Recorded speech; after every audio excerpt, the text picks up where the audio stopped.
Hi guys, இன்றைக்கி நம்ம என்ன பார்க்க போகிறோன்னா மீன் முட்டை பொரியல் தான் இன்றைக்கி பார்க்க போகிறோம். எப்படி செய்யலான்னு பார்க்கலாம் வாங்க. ஒரு கடாயை வச்சு அதில் எண்ணெய் ஊற்றி வச்சு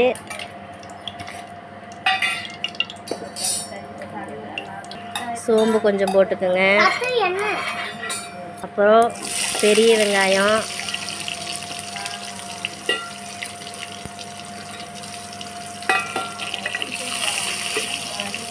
பச்சை மிளகா,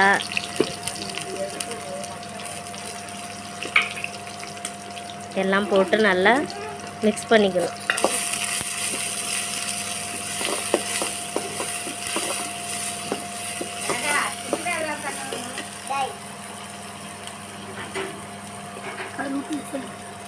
கருவேப்பிலை, இஞ்சி பூண்டு பேஸ்ட்டு கொஞ்சம் போட்டுக்கோங்க.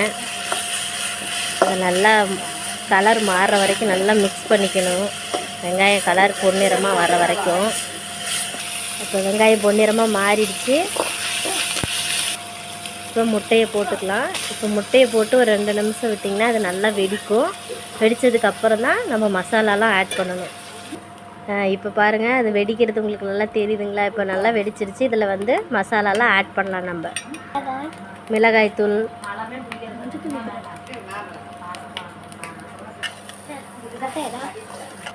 மஞ்சள் தூள், இப்போ நல்லா மிக்ஸ் பண்ணிக்கலாம். இதை வந்து நல்லா கிளறிக்கிட்டே இருக்கணும். விட்டுட்டிங்கன்னா அடி பிடிச்சிரும். நல்லா கிளறிக்கிட்டே இருந்தீங்கன்னா அது அப்படியே உதிரியாக நல்லா அழகாக வரும். பார்க்கலாம் இருங்க. இப்போ வந்து பெப்பரும் உப்பு போட்டு இறக்கலாம். இங்கே பாருங்கள், நல்லா உதிரியாக எப்படி இருக்குது பார்த்தீங்களா? நம்ம முட்டை பொரியல் எப்படி பண்ணுவோம் அதே மாதிரி தாங்க இதுவும். பாருங்க, பெப்பர் போட்டுட்ருக்கோம். இப்போ உப்பு போட்டுக்கலாம். இப்போ நல்லா கிளறி விட்டுக்குங்க. கிளறி விட்டுட்டிங்கன்னா ஒரு 2 மினிட்ஸ் விட்டுட்டு இறக்கிக்கலாம். அவ்வளோதான், முட்டை பொடி மாஸ் ரெடி. கொத்தமல்லி தழை போட்டுக்கலாம். அவ்வளோதாங்க. இன்றைக்கி வந்து இது ஆறால் மீன் முட்டை பொடி மாசம் ஜிலேபி மீன் குழம்பு தான் எங்கள் வீட்டில் இன்றைக்கி ஸ்பெஷலுங்க. வாங்க சாப்பிட்லாம். நாளைக்கு லஞ்சுங்கிறத வீடியோவில் பார்க்கலாம். தேங்க்ஸுங்க.